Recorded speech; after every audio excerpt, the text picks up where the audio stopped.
Hey, what's up everyone? Welcome back to Tyrannosaurus Riffs. Today we're going to wrap up 2022 with a studio tour. I'm going to show you a bunch of amps and guitars. We're going to talk about some other gear for a second. But before we dive into that, I want to talk about who I am a little bit and why I started this channel. So about a year ago, I had the idea that I'd maybe start a channel. I've never really been into the whole YouTube or video thing, but offhandedly I would watch Hunter with Aggiefish videos, Fluff with Riffs, Beards, and Gear in Ola, England, and I really liked the different perspectives and the way they showed you gear and they explained it, but also the different playing styles. So I thought it'd be fun to try that out myself. I really wanted to get into recording so I could be able to write music again and put it out when I want, not have to wait on other people. As I'm getting older and I have a career and a family life, it's really hard to work schedules out with different people to work out a band. So I figured I'd start this, and what was meant to be a guitar demo channel has kind of turned into an amplifier channel. That wasn't my intentions, nor is it my full intentions going forward. So in 2023, you'll see amp demos still, you'll see guitars. I'm going to do some speaker shootouts, all the different things that go into recording. I'm going to show you as I learn, because I thought I knew a lot of stuff, but turns out I really didn't even know what I was getting into. When I was thinking about doing this last December, I had a room full of guitars and a PV50-150 half stack. And I knew I needed a computer, I needed a desk, interface, monitors, I needed at least a camera. I really didn't know what I was getting into, but I'm having a boatload of fun, and I hope that those of you that have been watching already have been learning with me. So obviously I've got friends and family supporting me, but it's even more fun to be able to meet and talk to new people. And a few of the guys that I really like, that I've gotten to kind of know a little bit, I want to give them some shout outs. So first off, we've got Dewey Hall. Dewey, right here, does awesome guitar covers and playthroughs on his YouTube channel. He's one of the kindest people I've ever talked to, and if you're into, covers and whatnot, you should definitely check him out. He's a fantastic guitarist, covering all kinds of different rock and metal.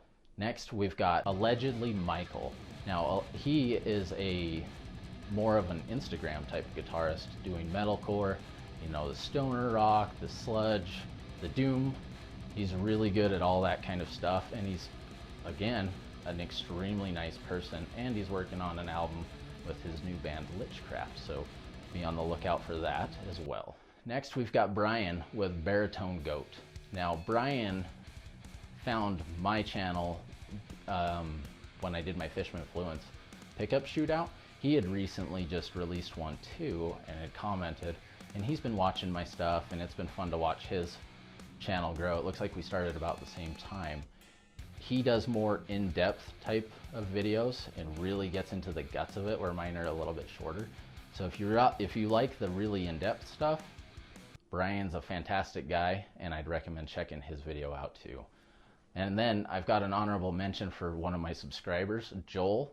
I want to say thank you. Joel has been watching my last handful of videos or so, and he's just extremely positive, always has nice things to say, and I appreciate, his positivity, and he's awesome. But it's not just those guys, it's all of you. Thank you for subscribing, thank you for watching, thank you for listening to me. I appreciate the time that you guys take out of your day to watch and hopefully learn with me. So enough of my blabbering. Let's get into the studio tour. So I'm going to grab my phone and kind of walk you guys through the room. Alright, so now that I've got my phone out, I'll give you guys a quick kind of glance around the room and show you what I'm working with. So as you can see here, my closet's open and it's a mess. Don't judge me for that. Working with the small space I've got, and sometimes I have to be able to move the camera back farther for whatever shot I'm working on, and sometimes the camera has to go back there. So the dome light doesn't stay there, but this orange 1x12 stack's got, both those cabinets have vintage 30s, but I'm going to be using those for speaker shootouts to compare different stuff. So we've got the orange Rocker Verb 50 Mark III, Unfortunately, my Dean Rust Razorback is hiding back here. Then we've got my desk set up. So we've got an Apple, so I can run Logic and Final Cut Pro. And then we've got my JBL 305 monitors, my Shure SM7B setup. Then over here we've got my AirStep, my Akai, some aperture lights. I've got my interface, my tuner, my KHE audio amp switcher. We've got a 2Notes Torpedo Captor X, which is awesome to attenuate all of my amps. Because of the switcher, I can attenuate any of them at the same, whichever one I'm using, so I don't have to switch cables. And this cute little guy, the orange Micro Dark, is a fantastic, monstrous little amp. Up here, I've got 2 string swing setups that I've connected to put 12 guitars up on the wall to create some better airspace. Well, to eliminate airspace and make room for more guitars in here. And then the bottom row, a bunch of single cuts, tellies. As you can see, there's a lot of Schecters in here. I'm a huge Schecter fan. Then over here, so this is off to my left, we've got the EVH 5150 with the G12s. We've got the Schecter with the vintage 30s. And then we've got the PV 5150 with the Sheffield 1200s. And for the amps on the bottom there, you can see my Schecter Hellraiser Stage 100, PV 6505, PV 5150, EVH Iconic, EVH 5150 Stealth, EVH EL34, and then the Mesa Badlander. As you can tell, I'm a huge 5150 fan, but I'm trying to branch out. Got another Schecter there on the wall, the Guar guitar. My Mesa 4x12, which currently has a camera set up for the next part of this video. So, as you can see, I'm not working in a big space. I'm trying to obviously eliminate a lot of airspace to make this all work. But let's stop blabbering and let me set up the room real quick for the guitars, and I'll go through and show you all of those. So, I'll be right back. All right, so to get through the guitars, let's start with this one. This is a Schecter Sinister Gates, and these pickups are the Nazgul Sentient. I custom ordered the colors because I thought the red and black would look really cool, and it reminded me of the early City of Evil Beast and the Harlot music video. So this is a pretty cool guitar. Definitely like Avengers, but yeah, I think it's pretty rad.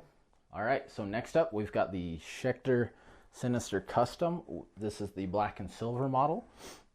It's got Schecter Sinister Gates custom pickups in it.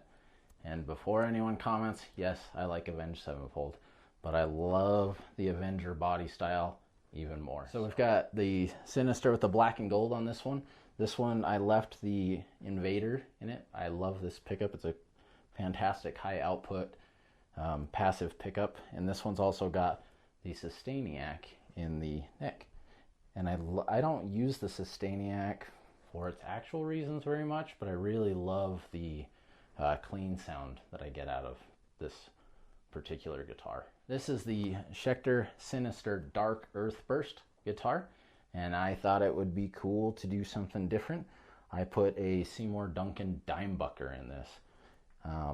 I went through a phase of experimenting with a lot of different Seymour Duncan passive pickups, but I think this is the most unique sounding pickup, and paired with the Sustainiac in this one as well, it's fantastic. What a great guitar. This one's a little bit different than the other three you just saw because the neck's it's the ultra thin, and it feels fantastic. It's really nice, and I like the matte finish on the back of the neck too. Just feels a little better. This is also a Schecter Sinister. This one is the Sinister Special. This was one of the models that came without the stripes and the Deathbat logo here on the fretboard, which was, I really like that. It's kind of got the Hellraiser inlays with the perloid rather than the abalone look. So in this guitar, I've put a pair of white Fishman Fluence pickups, and then this isn't paint. I get asked a lot how I painted this. It's I went through a company in California called Insane Skins. So this is a very heavy duty vinyl top. I worked with John to get the splatter pattern I was looking for. He was awesome to work with, by the way, very affordable. I did this a little over 5 years ago, and I've played shows with this.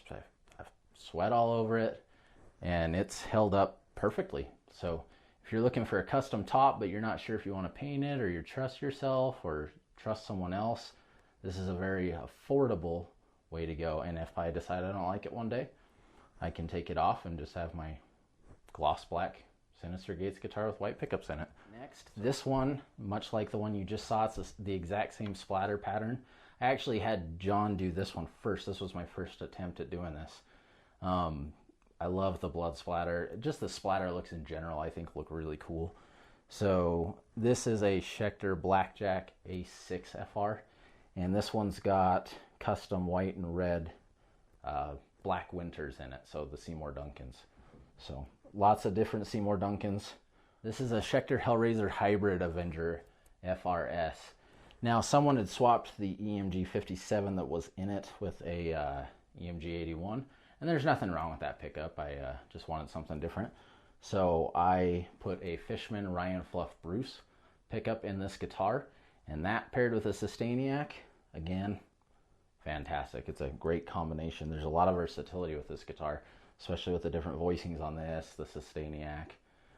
I love this guitar. Next is my Schecter Hellraiser Avenger FR. Now, I believe that there were 42 of these guitars made.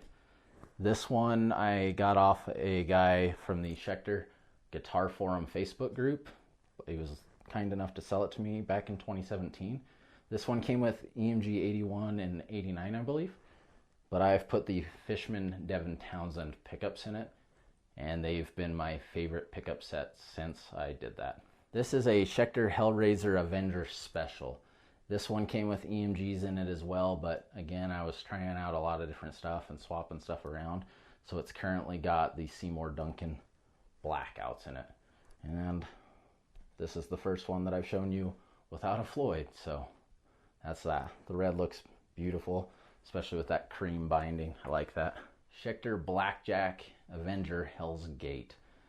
This one, like the Dark Earth Burst Sinister, has got the ultra thin neck, so it's really nice. It feels really good. And this one's actually got Seymour Duncan. I want to say it's the Jazz. The Jazz and... oh, I'm embarrassed. I can't remember. Either way, great passive guitar, string through body. All right, here's a really, really special one for you. So this is the Schecter Avenger Apocalypse. This comes with a Schecter Apocalypse pickup and a Sustainiac.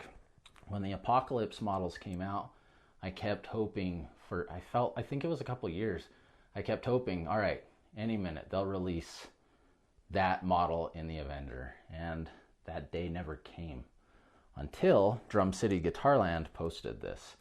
Now this guitar has one sister, and so because this is a prototype. Now this is the one with the Floyd Rose. The sister guitar had this rusty looking pick guard on it with, I believe it was a hip shot bridge. So not the exact same, but there's one of each. And I was lucky enough to have someone actually gave this to me. So it's very special to me. They knew how much I wanted it, and at the time I didn't have the money, and they knew it was a one of a kind. So this one's got a pretty special place for me. Here we've got the Schecter Texas Chainsaw Massacre guitar. I believe that they made 100 of these, if memory serves me right. These came out back when I was in high school. This one's a 2007 model. I remember when they came out, I was like, I gotta get one of those, but I was in high school, I wasn't buying one of these. It's got the meat hook inlays. It's just overall a really cool guitar. I don't know if you can see it in there, but the house is in here. You've got a face up here, so that's kind of cool too. But I wanted to put some different pickups in it, and trying to find a pickup set that was going to look the part for this guitar was a little bit hard until I discovered Fishman. And that, again, in 2017, I got the Willie Adler Lamb of God set, and I think they just look fantastic in this guitar. So this is the Schecter Chris Garza in the PT7 in the Silver Burst. Now this guitar originally came with EMGs. I swapped them out for the Fishman Fluence Moderns, and I think it looks great, and it sounds really good too. This is a 1999 Schecter, I think it's called an AB5, so this is a 5-string bass. It's pretty beat up, but there's a lot of wood and paint broken up. But for 90 bucks, I wasn't going to pass it up. I actually used this on a recording on my Raise the Pyre album I did, and it sounds pretty dang good. It's for an old beat up guitar, it plays just fine, and these EMG HZs sounded really fat and gnarly as well. This is the Schecter Blackjack ATX Avenger. I think it came with Seymour Duncans, but I've got the kill switch, the Fishman kill switch engage pickups in it. This is an awesome guitar. I guess I should probably stop saying it's an awesome guitar, because obviously I like them or I wouldn't keep them. All right, so this is another Schecter Avenger Hellraiser. I bought this one just because I already had the red one and the white one, so I was like, I might as well get the black one now too. So this one does still have the stock 81 TW, I believe that's what it is, and then the 89 bridge pickup. The Schecter Hellraiser C1FR in the black cherry.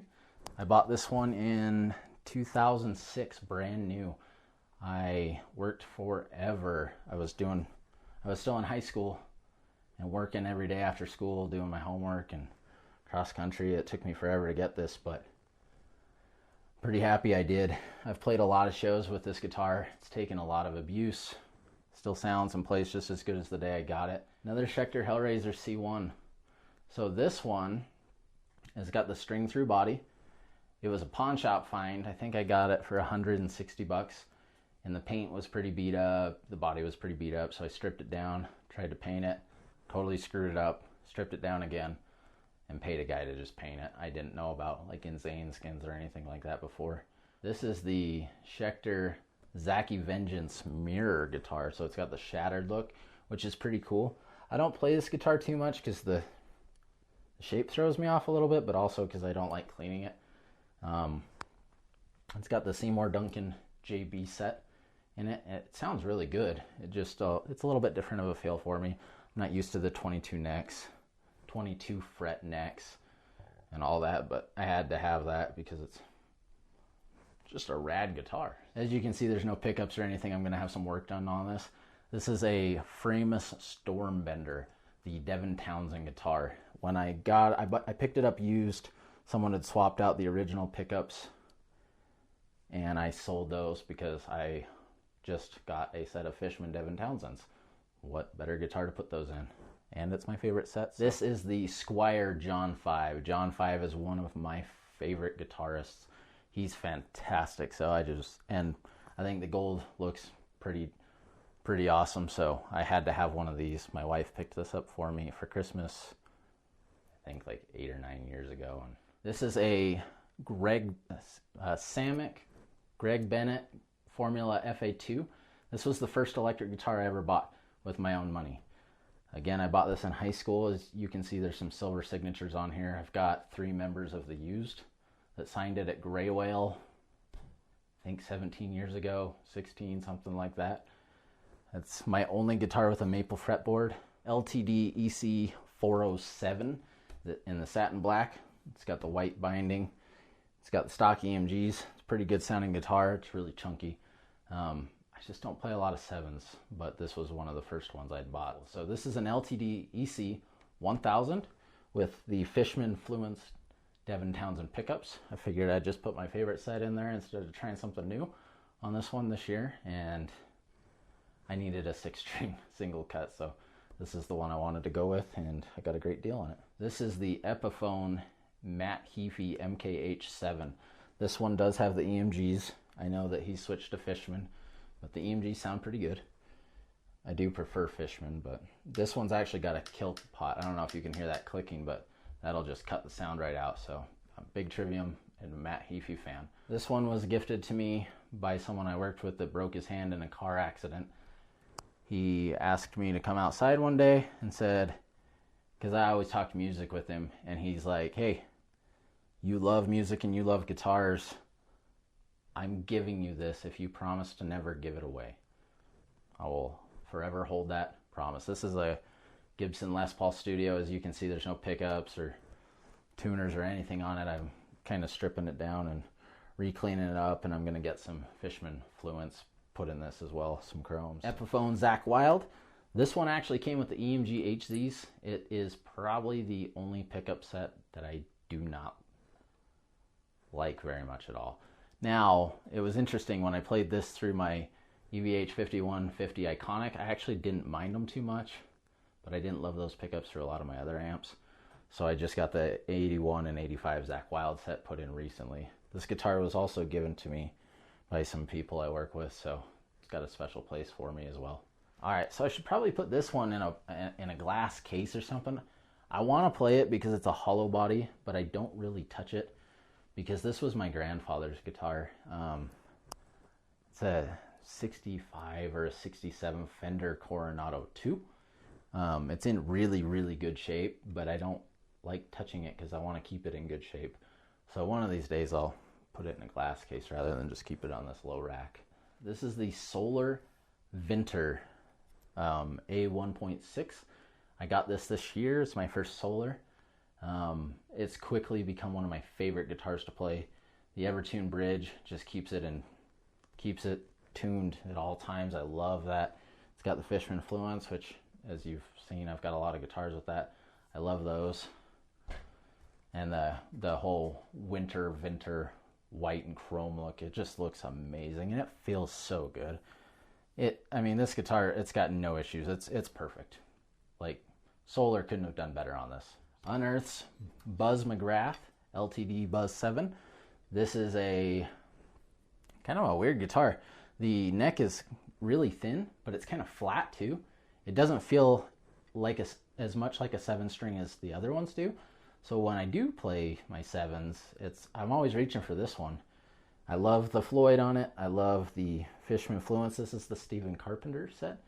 And I just love the look of this guitar. Super high-end guitar right here.